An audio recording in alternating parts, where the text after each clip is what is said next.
Muchas gracias por la invitación. Me voy a referir a la anatomía, indicaciones y seguimiento del síndrome de cascanueces o nutcracker.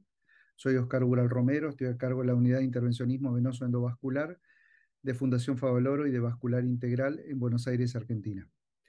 Este es mi conflicto de intereses. Ya desde 1937, Gran describió a lo que es el síndrome de cascanueces. Posteriormente, Shepard, radiólogo, publicó el síndrome de atrapamiento renal o lo denominó síndrome de cascanueces. La prevalencia es muy desconocida todavía, pero el 40% de los pacientes con hematuria franca tienen un grado de compresión de la vena renal, evidenciado por ecodoppler, y hay una mayor prevalencia en jóvenes de 20 a 30 años de edad y adultos de 45 a 50. Mayor incidencia de mujeres y sobre todo en pacientes con hábito asténico longilíneo, en la cual generalmente hay una ptosis renal, elongación de la vena renal y disminución del ángulo aortomesentérico. Eh, Siempre nos han explicado de que existen tres tipos de nutcracker o cascanueces: un nutcracker anterior, dado por la compresión de la arteria mesentérica superior y la aorta sobre la vena renal; el posterior, dado por la vena renal por una ubicación retroaórtica; y el circunaórtico o anterior y posterior.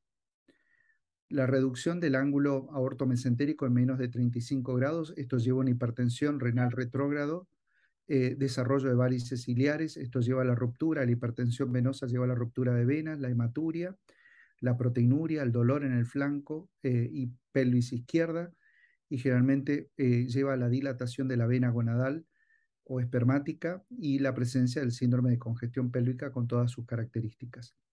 Entre los criterios ecográficos, fundamentalmente ratio mayor de 5 para la vena renal y posterior a la compresión, eh, la presencia de ratios de velocidad mayor de 5, disminución de calibre de la vena mayor de 3 milímetros y la presencia de vena gonadal dilatada y vías derivativas.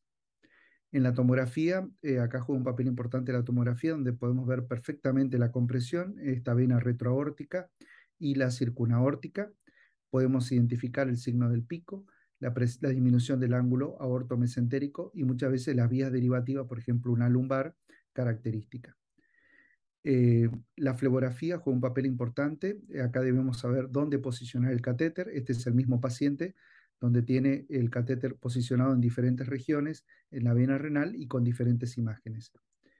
El criterio radiológico es la presencia de la impronta que genera la arteria mesentérica y la aorta, la presencia de flujo derivativo, en el caso prevertebral, o hacia la vena hemiácigos, hacia la vena gonadal, y la presencia o no de gradiente de presión.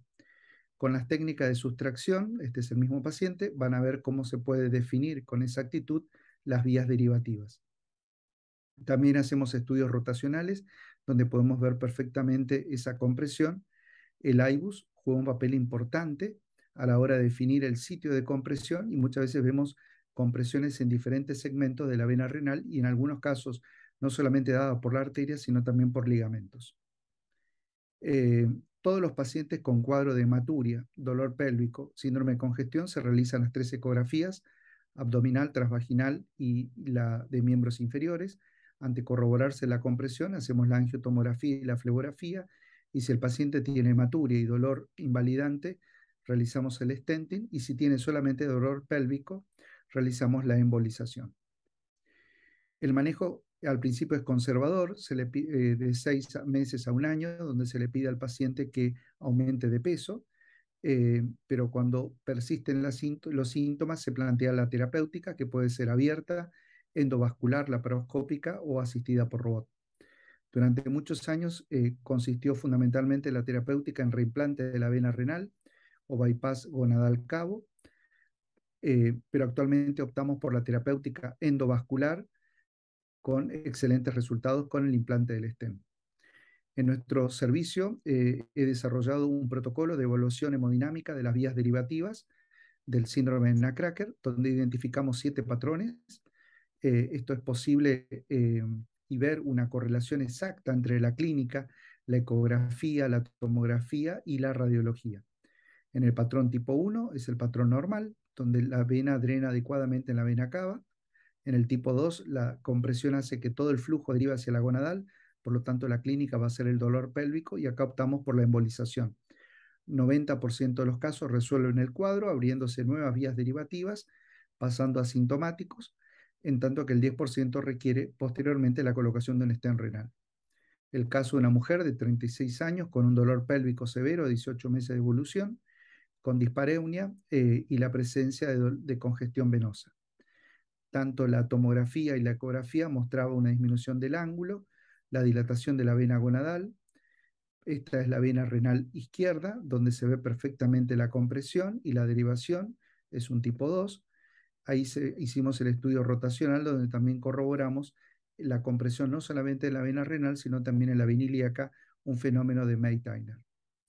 La vena gonadal izquierda, muy tortuosa e insuficiente, fue embolizada con coil de liberación controlada, con técnica de sándwich, foam, coil foam, coils foam, y posteriormente embolizamos también la vena gonadal derecha insuficiente.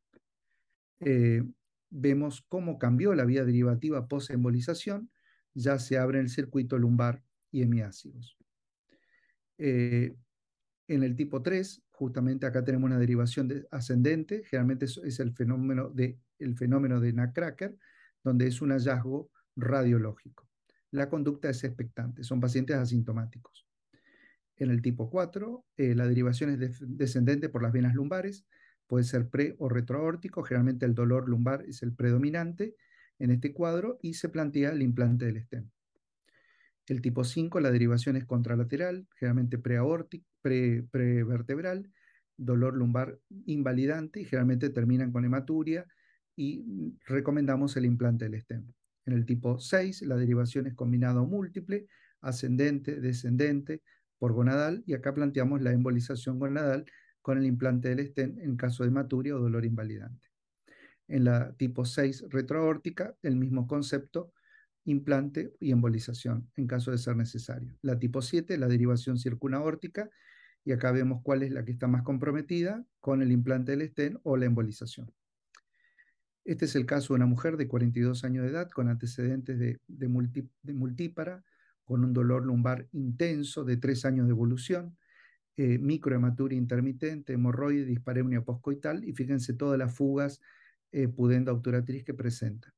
La tomografía muestra el ángulo reducido, aortomesentérico, el signo del pico y la derivación por la gonadal izquierda.